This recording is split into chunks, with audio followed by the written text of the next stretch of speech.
जो भाई बहन हमारी वीडियो देख रहे हैं सभी से निवेदन करते हैं ध्यान से सुनने की कृपा करें। बहुत ही महत्वपूर्ण बात बताने जा रहे हैं जो शायद आप पहली बार सुनेंगे। रामायण का गोपनीय रहस्य। उसके पहले हम निवेदन करेंगे सूर्य का ध्यान करते हुए एक बार सद्गुरु सूर्य जो हनुमान जी के गुरु हैं उनका ध्यान करते हुए सभी ये मंत्र बोलने की कृपा करें।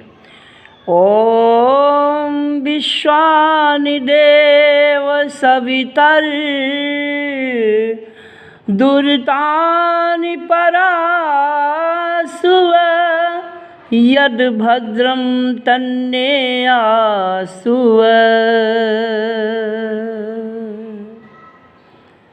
भाइयों बहनों, भगवान सूर्य हनुमान के गुरु हैं, राम के गुरु हैं, कृष्ण के गुरु हैं।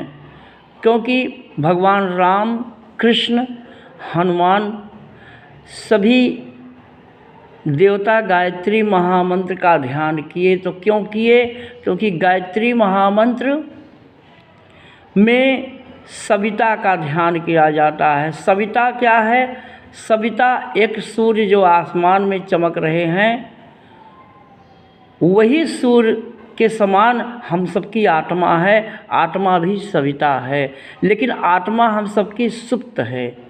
सुप्त आत्मा जागृत तब होती है जब कोई अच्छे गुरु के द्वारा दीक्षा देकर और संकल्प करवाकर, जनेऊ पहनाकर, मंत्रों के द्वारा उसकी आत्मा को जगाया जाता है। जैसे मतंग ऋषि ने हनुमान की आत्मा को जगाया, भगवान कृष्ण की आत्मा को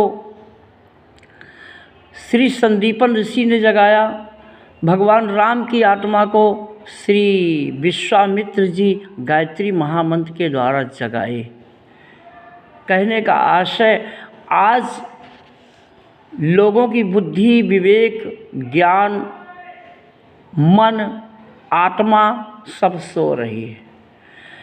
गुरु न करने के कारण रामायण में लिखा है तुलसीदास जी ने कि गुरु बिना भव निधि तरई न कोई, जो बिरंच शंकर सम होई। तुलसीदास जी लिख रहे हैं ब्रह्मा विष्णु महेश के समान भी इंसान हो जाए तो बिना गुरु की आशीर्वाद के, बिना गुरु दीक्षा लिए, बिना संकल्प समर्पण के किसी के जीवन का कल्याण नहीं हो सकता। ये संसार भवसागर है। गुरु पितु मातु महेश भवानी, प्रणवहु दीन बंधु दिन दानी। तुलसीदास जी लिख रहे हैं रामायण में कि गुरु माता पिता शिव पार्वती के समान होते हैं। माता पिता का चरण स्पर्श करना चाहिए। माता पिता का चरण स्पर्श करने से 4 फल मिलता है। किसी को मिला? श्रवण कुमार को मिला, गणेश भगवान को मिला। गणेश भगवान ने अपने माता पिता की परिक्रमा किया, चरण स्पर्श किया, जिसके कारण सारे देवताओं में सबसे पहले गणेश की पूजा होती है। क्यों? क्योंकि उन्होंने माता पिता का परिक्रमा किया।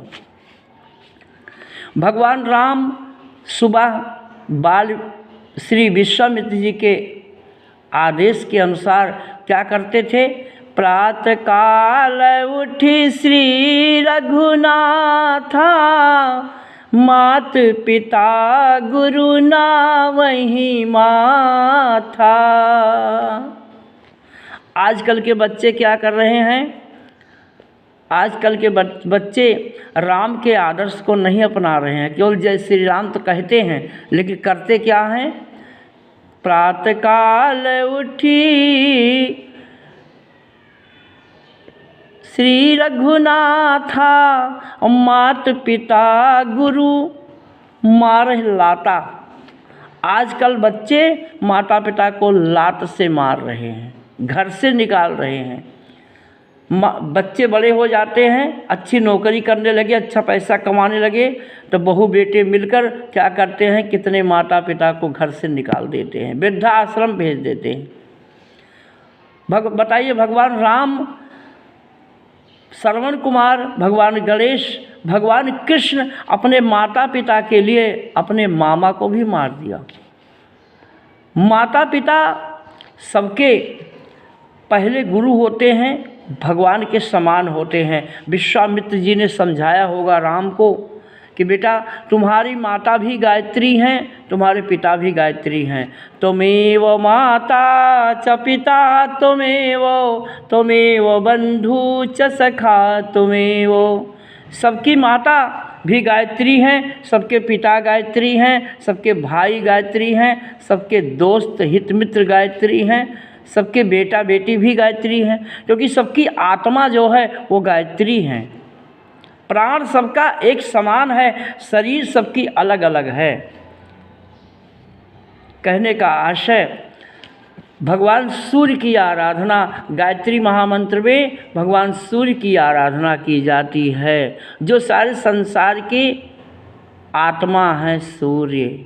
सबकी आत्मा सूर्य है, और अपने आत्मा के ऊर्जा को बढ़ाने के लिए, जैसे मोबाइल चार्जर में लगाई जाती है, खाली हो जाती है तो मोबाइल चार्जर में लगा देने से फिर चार्ज हो जाती है, उसी तरह हम अगर सुबह उठकर उगते हुए सूर्य के सामने कोई प्राणायाम करता है, लंबी गहरी सांस खींचकर और नाभि तक सांस भरकर और धीरे धीरे सांस छोड़ता है, तो उसका जीवन बदल जाता है। उसके जीवन में उसकी प्राण की ऊर्जा बढ़ जाती है, उसकी आँखों की रोशनी तेज हो जाती है। हमारी आँखों से दिखाई नहीं देता था, 2 वर्ष पहले बहुत कम दिखाई देने लगा था। हम जानते थे आँख खुलवाना पड़ेगा, लेकिन गायत्री मंत्र के ध्यान से, सूर्य के ध्यान से हमारी आँखों की रोशनी इतना तेज हो गई, 20 साल पहले जैसे हमको दिखाई देता था वैसे दिखाई देने लगा। कहने का आशय, गायत्री मंत्र में इतनी ताकत है कि बुद्धि, विवेक, ज्ञान, ये तीनों शक्ति जागृत होती है, आत्मा जागृत हो जाता है, मन जागृत हो जाता है, अज्ञानता मिट जाती है। तुलसीदास की मिट गई, वाल्मीकि की मिट गई, कबीरदास की मिट गई, विवेकानंद की मिट गई, बुद्ध, श्रद्धानंद, श्री दयानंद स्वामी जी की, सबकी बुद्धि विवेक यहाँ शिखा पर होती है, और वो गुरु की कृपा से, गायत्री मंत्र की शक्ति से बुद्धि विवेक ज्ञान मन आत्मा का जागरण होता है, तो आदमी का जीवन बदल जाता है।